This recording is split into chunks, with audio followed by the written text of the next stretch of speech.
Akbar, after 8 seasons on the air, American Ninja Warrior is finally in the Emmy race. Yep. As the co-host, you're sort of the face of this show. So let me just ask you, how did the team feel when they heard the news they'd been nominated? Well, it's interesting because I actually woke up to the news and I actually first heard from my co-host, Matt Iceman. I looked in my phone. He goes, Emmy, oh, this is just him being, a little funny or whatever. Ha, ha, ha. And then after I closed that note, or, I swiped right into that notification. Well, after that was a whole bunch of notification on social media. And I'm going, oh, hold on. So I sent him an email back like, you weren't kidding. And so anyways, it was one of those things. I woke up and I'm like, this is unreal. And I started going online and I watched Anthony Anderson's, presentation of it. And then we got to that moment where I go, oh, wow, like this is for real. Look, I haven't played in the NFL, never played in a playoff game, never won a Super Bowl. Never even been close to a Super Bowl. So for me, this would be huge for us to win it. But definitely, it's a big step just to be nominated for an Emmy. Mm-hmm. What do you think? I mean, since it took a while, do you think people finally discovered the show, or do you think this season was of a quality that finally they just couldn't ignore it anymore? Well, I think the show's always been quality. We've got great producers and, Kent Weed, Arthur Smith, those guys and the rest of the producers have done an amazing job with this show. And I think the storytelling, the athleticism, I think it's really compelling. But I think what really kind of helped was a couple of years ago, the explosion in female competitors. I mean, if you think about sports and how we consume sports now, nowhere else are you watching where men and women are competing on the same exact obstacles or the same exact court or floor or field. Well, with American Ninja Warrior, you're seeing that. You see the trials that the male competitors and the female competitors, and then you see all of this excitement with the ones who do well. So you get to see how that works, and I think it speaks to them. I mean, I've spoken with Olivia Munn and Aaron Rodgers, and they've told me personally that they're fans of the show. Charles Woodson, who I played with the Raiders, is a huge fan of the show. And so, these are guys who play football at the highest level, and yet they are still drawn in by the show. And who can't relate to some of the stories, because everyone isn't an Aaron Rodgers, everyone isn't a LeBron James, but we know a lot of the people that we see on American Ninja Warrior, because if it isn't us, it's our friends. If it's not our friends, it's our neighbors. Absolutely. And yeah, I mean, you really do get to experience what these athletes are experiencing in a way, because you're understanding what they're going through. You know what I mean? Like you're getting that firsthand knowledge of it. Yeah, I think what you see is you find ordinary people doing extraordinary things. I think back to just this last season and with Zach Gowen. Zach Gowen, like last year, had another one of our competitors had me in tears. Zach Gowen walked out onto the course this year with his prosthetic in one hand and his other leg, obviously clearly attached to his body, and he runs the course with one leg. And you start to think, like right now, I'm nursing a bad knee right now. But you start to think, what's your excuse? We find ways in life to make excuses for everything. Oh, I can't do this and I can't do that. Oh, because of this, and I don't really like this. And whatever excuses are, we hear them. We know them. But this guy comes out and runs a court on the course with one leg, and decides he could have run with his prosthetic, but decides to take it off. And that to me was a defining moment in American Ninja Warrior history, because it lets you know, and you kind of get an inside track on how it inspires people. And while American Ninja Warrior inspired Zach Gowen to come out there and compete on this huge platform, he's also inspiring others. And so it's just kind of this never-ending thing that just it gives you, and then you get back from it, and that cycle just continues with Ninja Warrior. It certainly is inspiring to see something like that.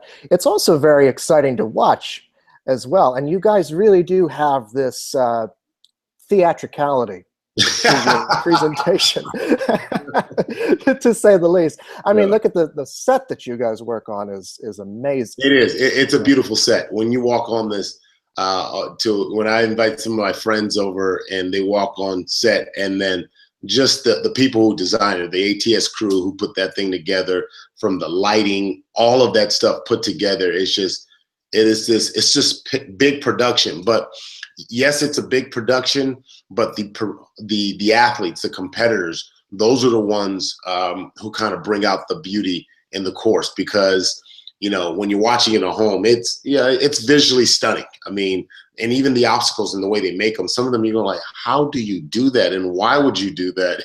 And so you start asking yourself those questions. But it's just I think the theatrics, the fun that Matt Iceman and I have when we're calling it, a lot of times people don't know, but we're calling these competitors throughout the night. So we start filming about 9 o'clock. We'll get to set by 7, start filming about 9, and we'll go until about 6 o'clock in the morning, or whenever the sun just is getting ready to come up. So you can imagine that, we get a little loosey-goosey. And so sometimes it kind of brings down the professionalism, so to speak, and it allows us to be closer to our natural self and our natural reactions. And so I think that really does play into the commentary, what people hear and what they have fun with. When those two are married and you're watching the competitors and you're watching us genuinely have fun because we genuinely know these stories and care about these people, it makes for a big, big show. How have you evolved as a host over your time with the show? You've been there since the beginning, haven't you? No, I actually got there in season 5. So this is just completed my 4th season, getting ready to go into getting ready to go into my 5th season. You never know, obviously, in TV, but you would hope that after an Emmy nomination that the streak will continue. But I've just completed my 4th season, and it has been one heck of a ride. I came here season 5, and we've literally seen the show grow each and every year since season 5. So I've grown, and the way I've grown is that I've come to respect all different types of athletes, and I've come to learn more about some of the stuff that I wasn't aware to or exposed to. Being in a football, basketball, I grew up I'm an inner city kid, grew up in South Central Los Angeles, went to Crenshaw High School, and the things that were big to me were football and basketball. That's what I knew. Never been to a hockey game till this day, still need to go. But I'm starting to step out. I've been to the Kentucky Derby, did the Indy 500, did the Brickyard 400. So I'm stepping out. But I say that because, all of a sudden I'm getting exposed to parkour, free running, learning more about pole vaulters and gymnastics and these different ones that, that kind of really, these are the different disciplines that make up a lot of these ninja warriors. It's not just one type of athlete. They are multidisciplined athletes. And now that I'm kind of getting into it, I've become more of this workout junkie. I even experiment with workouts as well. So it's not just pushing iron like a meathead football player anymore. I'm trying to expand my flexibility and do things. So I've done that. And because I've done that and I've really put myself in there, it allows me to appreciate more of what I'm seeing. Like, for example, when I was at the Brickyard 400, I went around with one of the drivers for the first time. We almost got up to 200 miles an hour. It was then that I knew that these are real athletes. And some people argue, are race car drivers, are they athletes? Absolutely. The amount of attention to detail, you have to be locked in for 200 laps. Come on, going that fast when you can feel it in your stomach. So my point is that I appreciate the athletes even more when I'm calling it. Right. Yeah. I mean, your career as a football player certainly gives you some insight into what an athlete goes through. I wonder if you could talk a bit more about this show really taps into something that's been around since the very beginning of television, our fascination with sports. Where do you think that comes from, this fascination with watching athletes? I don't know when the first football game or first baseball game was broadcast on television, but it's been since about the very beginning.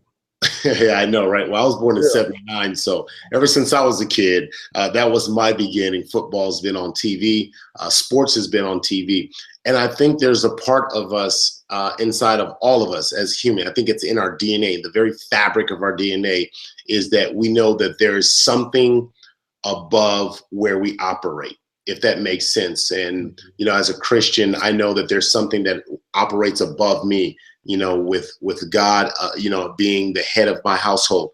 And I think for people who are watching athletes, they look at athletes and they go, wow, they're pushing the limits. People are in awe of that. It's the same thing and the same connection why people are in awe of fictitious characters like Superman and Batman, because somehow they're able to do something more than just the ordinary. And athletes have to go above and beyond. Here's the truth about athletes. If you're going to be an athlete, if you're going to be a dedicated athlete, you have to do above what is required from you. You can't just do the status quo. And we can all live life just doing just the bare minimum. You have to push yourself past the bare minimum if you want to even be on a team or recognized. And so when you're watching them, you vicariously live through athletes. Growing up, I vicariously lived through the great ones like Muhammad Ali, Magic Johnson, Michael Jordan. And I see now other kids vicariously living through Casey Catanzaro, Megan Martin, Jesse Graff. My daughter say, hey, I want to watch Ninja Warrior, not to watch Daddy, but I want to watch Megan Martin and Jesse Graff, or as my 4-year-old say, Jesse Grapp. That's when, it's like, wow, they are having the same experience that I was having growing up watching black and white Muhammad Ali, footages of him, dominating the boxing world, or Magic Johnson and Michael Jordan's epic battles, Kareem Abdul-Jabbar's sky hook. So that's what the kids are growing up with now. And so I think it just inspires people to be the better version of themselves. And I truly believe that's what athletes bring to viewers. That's why you can walk into any stadium, and see thousands and thousands of people watching 15, 22, 30 people do their sport. You know what I mean? So it's kind of a cool thing when you think about it, is that we're all looking to them for motivation. They're physical self-help people. There's self-help books. These people are I guess you call them when you look at them, they're like the self-help people. I'm making that up. I don't know if they even make sense. Right. I mean, absolutely. We really do idolize these figures. I mean, just thinking of Muhammad Ali, I think everyone felt it when he passed away, even if you weren't the world's biggest boxing fan. Like, yeah, yeah. And that's because he brought, in so many different levels, though, more even past his athleticism, he was socially conscious. He was more than just the boxer. But even what he did when he stood up against the Vietnam War, he still did something that I think that to myself, and I said, man, if I were in his position, could I do that? If I'm honest, it would have been hard to do that. The social pressures of people demonizing you because you're standing up for your belief system. People are demonizing him. And so you grow, you gain this respect for him because he's doing above and beyond just the standard level. And I've always been, fascinated with people who operate above average, the people who really push themselves for greatness. I think of people in this industry like Oprah Winfrey, for example. I think of people in the music business like Michael Jackson. I mentioned already the athletes. There's so many different people that I draw inspiration from because they live above. And then when I look at American Ninja Warrior, like I still think back to that exciting run with Casey Catanzaro when, in my mind, I won't lie, when I was calling her run, I thought of her and I said, okay, she's 5 feet and, 96 pounds maybe, and, we've seen some of these buff dudes come out here, couldn't get this course. At least she's trying. This is all of the subconscious talk going on. And when she blew that course open, I go, oh my. And then she came back and did it again and did the extended 10 obstacle course. I lost my mind. I lost my mind because on the inside, I doubted her. And she operated extremely above. What am I saying? I love people who can operate above average. And that's what she did. absolutely. Well, thank you so much, and congratulations once again on Thank you the. very much. You're welcome. And Well, now, can I ask you to tell the people to pray for us? Like, I really want to win an Emmy. I want to win an Emmy. That would be cool. Like, but yeah, no, it's extreme. I'm extremely grateful just to even be in this situation.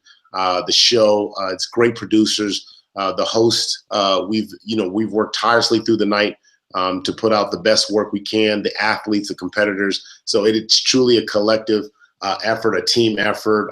I come from a big family. I've always been on team sports, so everything we do together as a team. And so this is a huge moment for the show, for sure. Well, I'm sure you guys have got a really great chance of it, and we'll all be rooting for you guys. Fingers crossed for it. Yeah, thank you so much. Appreciate it. You're welcome. Have a great day. All right, thank you so much. You're welcome.